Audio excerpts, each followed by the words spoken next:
Jaime, no ha sido poco. Magnífico reportaje de Jaime Pantoja. Insistir en que ni está cocinado, ni son actores. O sea, es la gente de la calle que le dice a Jaime Pantoja sin ningún tipo de reparo, pues aquello es lo que piensa, ¿no? Como cada semana, siempre. Como cada es así. semana, exactamente. Pero insistirlo porque hay alguna gente que decía cosas bárbaras. Tenemos con nosotros a un invitado. Es filósofo, es escritor, es guionista.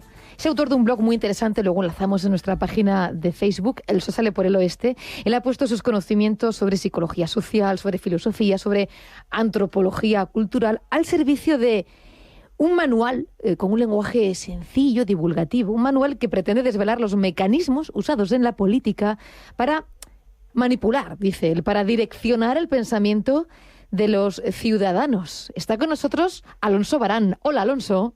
Hola, buenos Hola. días. ¿Qué pensaba al escuchar las voces de las calles extremeñas en este caso? Bueno, pues que la democracia es que cada uno vote lo que quiera, sinceramente. Usted escribe en su obra y en su blog que hemos tenido fases en los últimos tiempos, que hemos pasado de la indignación a la apatía, de la apatía a la confusión, y que este es un buen caldo de cultivo para que nos manipulen, para que nos confundan un poco y nos ofrezcan a través de eslóganes que resumen mucho las esencias de la política, aquello que a lo mejor compramos en el sentido de votamos sin pensar demasiado. ¿A qué se refiere cuando habla de mecanismos que nos manipulan? De manera concreta, ¿de qué estamos hablando? Bueno, de manera concreta, es que hay muchos tipos de mecanismos, ¿no? Pero Sí. en sí, el ser humano es una persona, está configurado para creer, ¿no? O sea, a todos nos gusta creer historias y nos gusta creer como cierto las cosas que se ajustan a nuestros deseos, ¿no? Entonces, ese es el principal mecanismo que se puede utilizar para manipular, es decir, la irracionalidad, ¿no? Que se basa en las emociones. Si tú manipulas eso, consigues que la gente no piense. Entonces, una emoción es el anhelo. Bueno, pues lo hemos visto infinidad de veces en las elecciones, ¿no? Que es la forma básica de persuasión, que es la inducción. Es yo te prometo que voy a conseguir cosas para ti, pero antes tú me tienes que dar lo que yo quiero, que es el poder. Entonces, basándose en ese anhelo, tú solo ves lo que puedes conseguir, pero no estás viendo la otra contrapartida, y es que alguien te está diciendo yo te voy a dar a ti todo lo que tú quieres, pero tú antes me tienes que dar a mí lo que yo quiero. Bueno, ese es el principio básico del engaño, ¿no? Entonces, ese es uno que es uno de ellos, pero luego hay infinidad, ¿no? Pues como en psicología social, o sea, no sé, podemos concretar algunos si quieres, como por ejemplo... Sí. Pero sobre este puedo detener un momentito y ya pasamos a los demás. Alonso, ¿sí? Es que sobre este... Claro, es que quienes gobiernan siempre nos dicen cuando les hacemos entrevistas, es que olvidáis que el poder desgasta. Digo esto porque es verdad, los políticos prometen que a cambio del voto harán algo a nuestro favor, pero si gobiernan y no lo cumplen, ¿qué pasa? Porque hay veces que se les mantiene en el poder y hay veces que no. Claro, vamos a ver, es que lo primero es que uno tiene que saber votar en el sentido de votar una ideología. O sea, yo te puedo decir palabras, pero si alguien tiene un concepto ideológico que es firme, dice, yo solo puedo prever lo que va a hacer. O sea, un liberal social no va a hacer lo mismo que un liberal conservador, que un socialdemócrata o que un comunista. Ya sabemos cuál es su ideología, ya sabemos lo que está prometiendo, si se ajusta a los parámetros en lo que va a fundamentar su acción. Entonces, cuando uno promete algo y no lo cumple, lo que incentiva es una cosa que se llama recurso de apoyo. Es decir, yo te genero una ilusión, una utopía. El ser humano es tendente a crear utopías, pero porque siempre estamos vueltos hacia el futuro. O sea, es decir, ¿qué voy a hacer mañana? ¿Tengo que ir a estudiar o tengo que ir a irme de semana por ahí? Siempre estás pensando en el futuro. Entonces, eso se estimula. Yo te voy a conseguir a ti una utopía, a cambio de que me des tu voto. Como no la voy a realizar, porque el fin de la utopía es irrealizable, ¿no? Es el lugar al que no se puede llegar, eso significa utopía, lo que hago es generar una ilusión compensatoria. O sea, te genero una necesidad a ti que sí puedo satisfacer. Entonces, basándome en esa satisfacción, yo sé que tú me vas a dar a mí apoyo para decirte que, bueno, la utopía todavía es difícil de realizar, requiere tiempo, pero ojo, he cumplido con esta ilusión compensatoria, que es algo que puedo realizar sin necesidad que te he creado, o algo que existe dentro de la sociedad y que puedo solucionar, y las promesas irrealizables que no puedo cumplir, se quedan, pues digamos, en stand-by, latentes para realizar el futuro, y mientras tanto, hasta que yo lo realice, sigo el poder legitimado porque pues, he satisfecho una pequeña necesidad que sí puedo cumplir. Y eso se llama recurso de reserva de recurso de apoyo.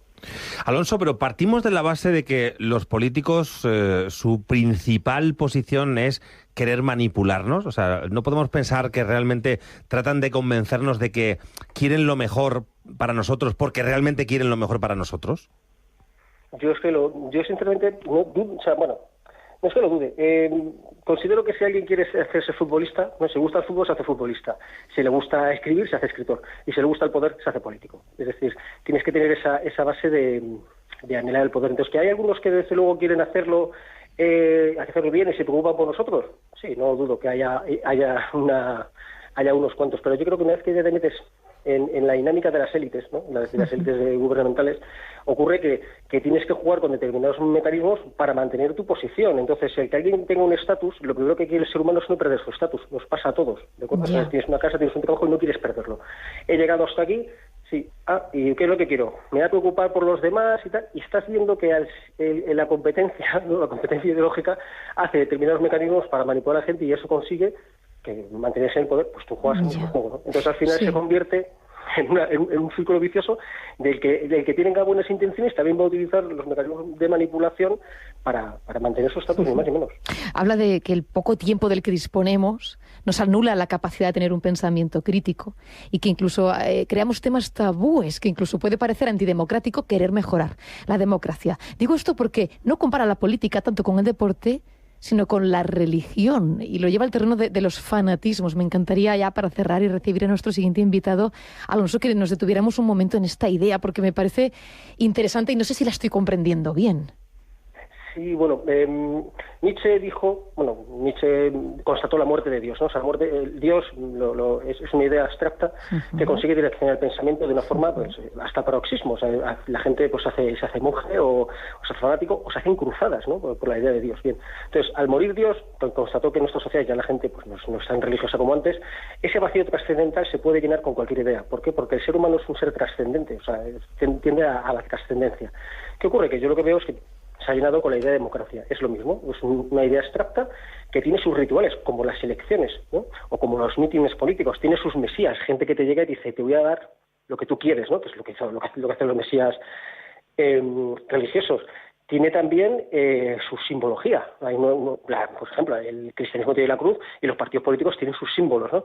La gente, lo hemos escuchado antes en las declaraciones de la calle, coge una idea, ¿no? Una ideología y es como si fuese su iglesia. Yo es que he votado toda la vida a esta gente y no pienso cambiar, no entiendo nada más.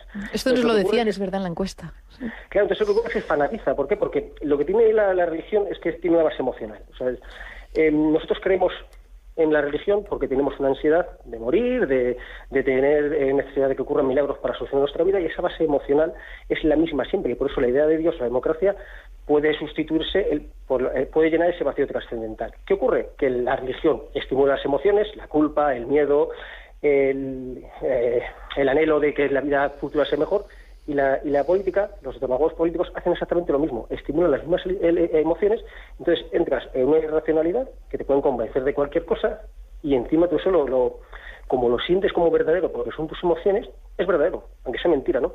Entonces ese es el principio del fanatismo. O sea, es decir, yo siento esto y como lo siento y son mis sentimientos, es verdad. No hay ningún tipo de... Es irrefutable. Bueno, Alonso Barán, filósofo, escritor y creador del libre pensamiento, ¿Cómo no dejarse engañar?, de ese ensayo. Gracias, Alonso, por compartir estos pensamientos con nosotros. Muchas gracias a vosotros por atenderme. Un placer, hasta la próxima. Alabama's got me so upset. Tennessee made me lose my rest and everybody